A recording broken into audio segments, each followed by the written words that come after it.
परिवहन खात्याचं नेमकं काय सुरू आहे? जर एसटी भाडेवाढीचा निर्णय परिवहन मंत्र्यांनी घेतला नाही आणि उपमुख्यमंत्री अजितदादा पवार यांचाही त्याला विरोध आहे, तर मग हा निर्णय घेतो कोण? हे खातं चालवतो कोण? जनता त्रस्त आहे आणि सरकारमध्ये गोंधळाचा खेळ सुरू आहे.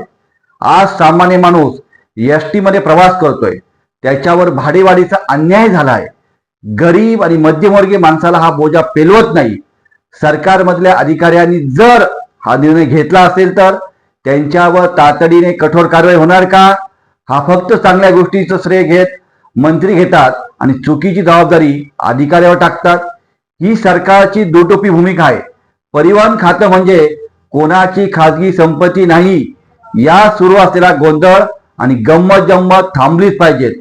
एसटी सेवा ही जनतेची जीवनरेखा आहे. ती मोडीत काढण्याचा अधिकार कोणालाही नाही.